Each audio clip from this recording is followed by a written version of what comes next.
He thought he was teaching a young woman a lesson. She thought staying calm would make it end faster. Neither of them knew the entire street was about to learn something instead. Because the woman he was humiliating in public was Ronda Rousey. It didn't start with shouting or sirens or anyone being shoved around. It almost never does. It started the way these moments usually start, quietly enough that people could pretend it wasn't happening.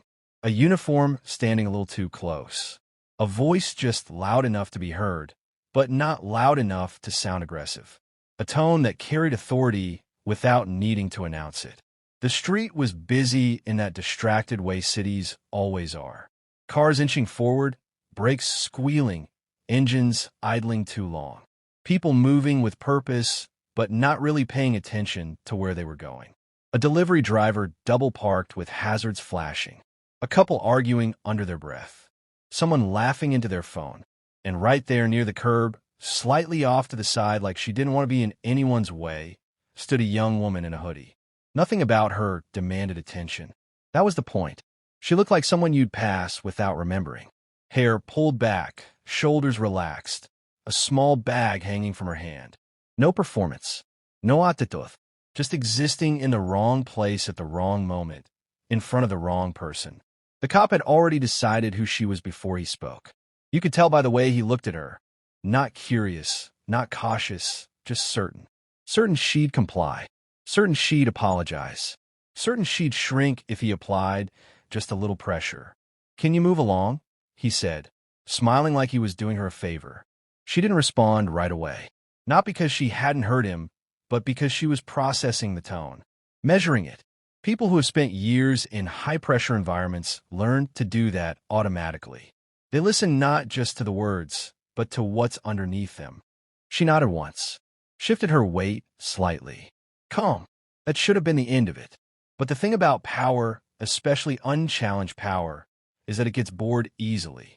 Compliance doesn't satisfy it. Control does. Actually, he continued, stepping closer, you can't just stand here. This isn't a waiting area. Still smiling.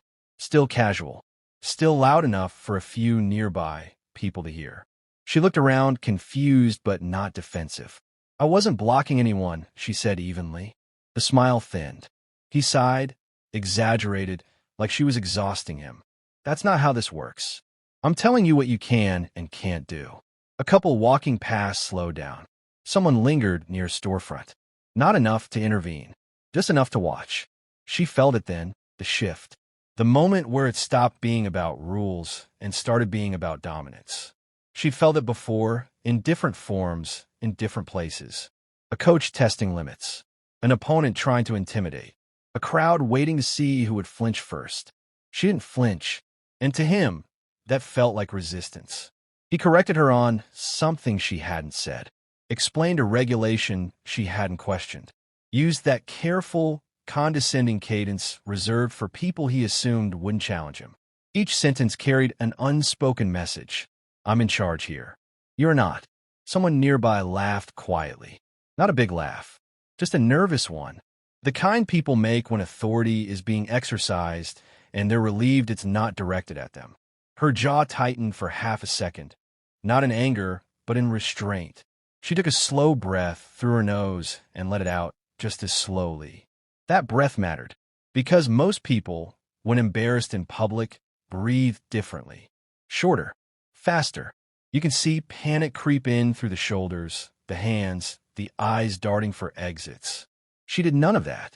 Her posture stayed neutral, balanced, like she was rooted into the pavement. That's when someone in the crowd started paying closer attention. A man leaning against a parking meter tilted his head slightly.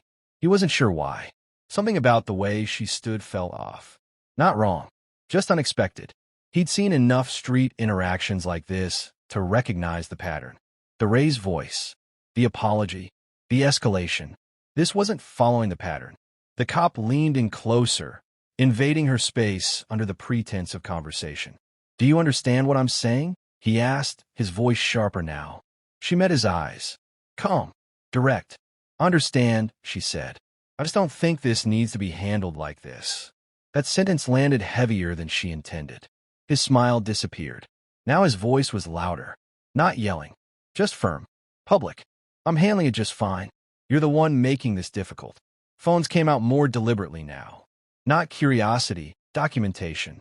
He mistook that attention for support. You people see this? He said, gesturing vaguely, as if the crowd were on his side. This is what I deal with all day. No one answered. She stayed silent again. And silence in moments like this is dangerous, especially when the person in power doesn't know how to sit with it. Silence leaves room for doubt, and doubt feels like disrespect. He straightened his shoulders, took on that posture designed to remind everyone exactly who he was. Last warning, he said. That's when a man at the parking meter pulled his phone closer to his face. He wasn't filming. He was searching. He looked up at her, back down at his screen. His brow furrowed. He scrolled, zoomed in slightly. Then his eyes widened. Not dramatically, just enough to register recognition. No way, he whispered. The woman next to him glanced over. What? He didn't answer. Just handed her the phone. Her reaction was different. Sharper. Immediate. She looked at the screen, then at the woman in the hoodie, then back at the screen again, like her brain needed confirmation. Oh my God, she breathed. The cop didn't notice yet. He was still talking, still explaining, still asserting control in a situation that had already slipped past him. The murmurs started softly. Not panic, not excitement, just confusion folding into realization. That looks like, is that? It can't be. More phones came out, but now they weren't aimed as aggressively. People were checking, verifying, connecting dots. The cop finally sensed a change. Not the reason, just the feeling. The crowd wasn't leaning in anymore. They weren't watching her. They were watching him. He glanced over his shoulder briefly. Everything okay here? He asked, almost to himself. She hadn't moved, hadn't smiled, hadn't acknowledged the whispers. She stood exactly the same way she had from the start. Someone said it clearly this time. Not loud, not announced, just spoken into the open air. That's Ronda Rousey. The name hung there for a second, suspended. Then everything shifted. You could see it in the cop's face before he fully understood. The flicker of uncertainty, the recalculation, the instinctive backstep his body took before his mind caught up. That's not funny, he said automatically, but his voice had lost its edge. No one laughed. Someone else said it again, louder now. That's actually her. The cop looked at her differently for the first time. Really looked, not as a problem to solve, but as a person to assess. His eyes scanned her face with new information, reprocessing everything he'd just done through a different lens. Recognition hit him slowly. Not fear, something worse. Embarrassment, because suddenly the story he'd been telling himself didn't work anymore. She wasn't a nobody. She wasn't powerless. She wasn't someone who needed to be put in her place. She was someone the world already knew. And more importantly, she was someone who didn't need to prove anything. She spoke then, quiet, even, measured. I've been respectful this entire time, she said. I didn't raise my voice. Didn't argue. I didn't do anything to deserve this. No accusation. No threat. Just truth. The street was silent in that way crowds get when they realize they're witnessing a turning point. No cheating. No gasps. Just awareness. The cop cleared his throat. All right, he said, forcing a tone that didn't quite fit. Let's just move this along. But it was too late to reset. The moment had already crystallized. She nodded once. Not submissive. Not defiant. Just done. She walked away. No drama. No confrontation. No victory lap. She blended back into the street, hoodie disappearing into the flow of pedestrians, leaving behind a pocket of stillness where she'd been standing. The cop remained there, suddenly very aware of how many cameras were still pointed in his direction. He adjusted his belt, shifted his stance. The uniform that had felt so solid minutes earlier now seemed heavier. People slowly dispersed, murmurs trailing off into normal conversation again. Traffic resumed its rhythm. The city swallowed the moment like it always does. But something lingered, not because of who she was, but because of what everyone had seen. They'd watched someone assume power meant dominance. They'd watched silence be mistaken for weakness.